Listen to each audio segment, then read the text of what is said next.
Hello student, हमारा आज का टॉपिक है पार्लियामेंट, भारतीय संसद।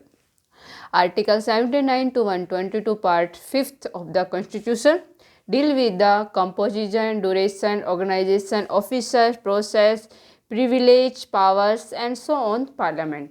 यानी कि मैं आपके संविधान में 79 से 122 भाग 5 में भारतीय संसद के बारे में बताया गया है कि उसका किस प्रकार से संगठन होता है, उसकी अवधि कितनी है, उसके अधिकारी कौन कौन से, प्रक्रिया, उसकी पावर्स आदि के बारे में बताया गया है।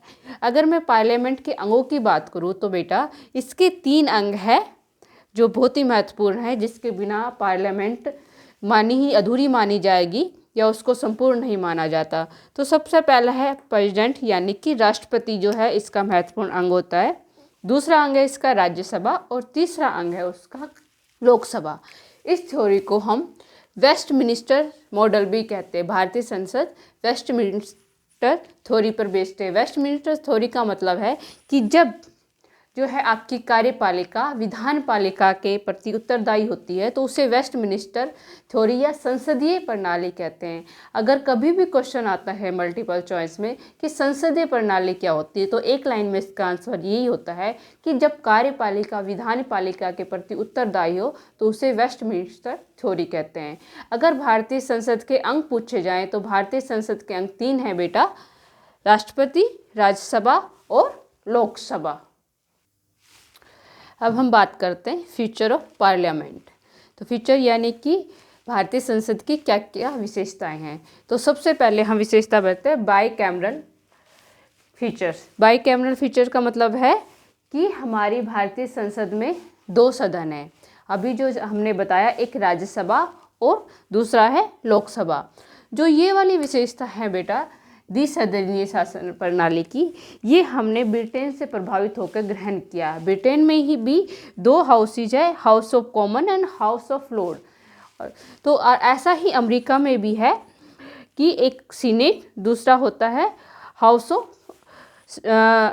Of representatives. वहाँ पे भी 2 सदन है। यानी कि हमने बाई कैमरल लेजिस्लेचर की जो विशेषता है कहाँ से अडोप्ट की है बेटा, हमने ये अडोप्ट की है ब्रिटेन से अडोप्ट की है। कई बार ये क्वेश्चन मल्टीपल चॉइस में पूछा जाता है, तो आपको याद रखना है कि भारतीय संसद में 2 सदन हैं। एक कौन सा है, राज्यसभा, तथा निम्न सदन है आपका लोकसभा। लोकसभा को हम निम्न सदन कहते हैं तथा राज्यसभा को हम उच्च सदन कहते हैं। दूसरी इसकी विशेषता है president is a part of the parliament.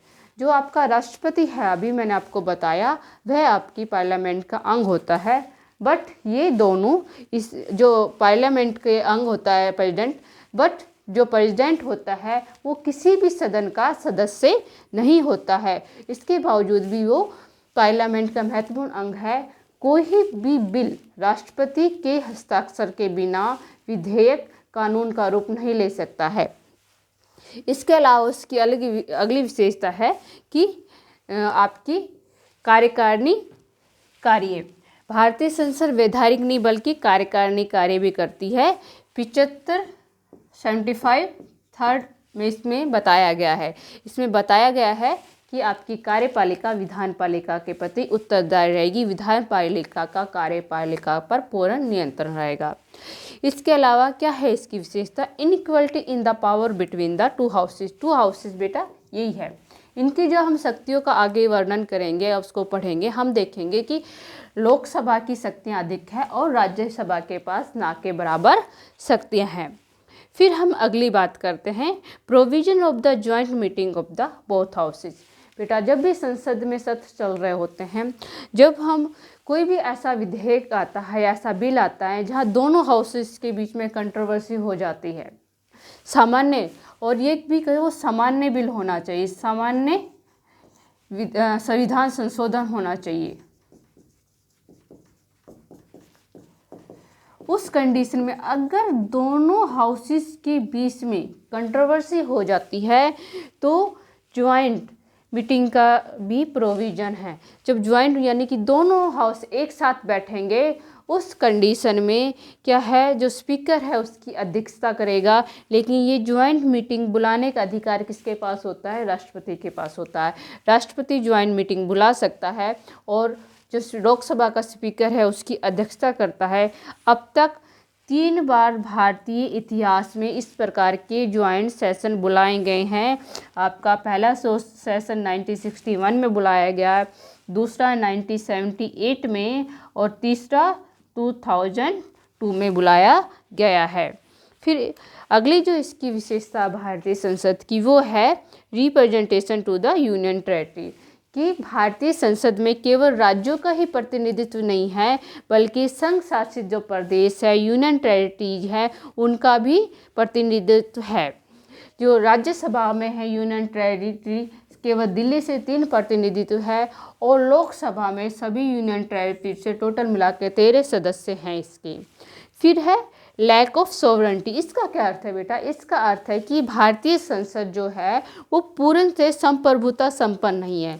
संप्रभुता संपन्न का मतलब है कि अंतिम शक्ति शासन की संसद के पास नहीं है। संसद उन्हीं विषयों पर कानून बना सकती है जो कि भारतीय संविधान उन्हें सौंपता है। यानी कि सोवरेंटी किसकी स्थापित करी गई है? भारतीय संविधान की स्थापित की गई है। भारतीय संविधान से बाहर जाकर अगर भारतीय संसद, चाहे वो लोकसभा और भारतीय संसद, अगर कोई भी कानून पारित कर देती है तो सर्वोच्च न्यायालय जो है उसको अवैध करार दे सकता है।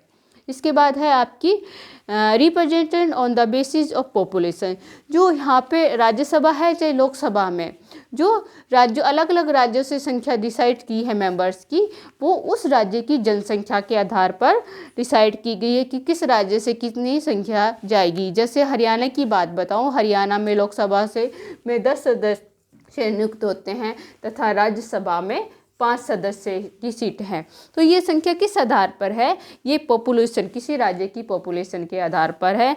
ये मुख्य जो सेंसस 1971 की जो जनगणना हुई थी उस समय जो जनसंख्या निकली थी उसके अनुसार वो सारी चीज़ें डिसाइडेड है कि किस राज्य को कितनी सीटें दी गई है।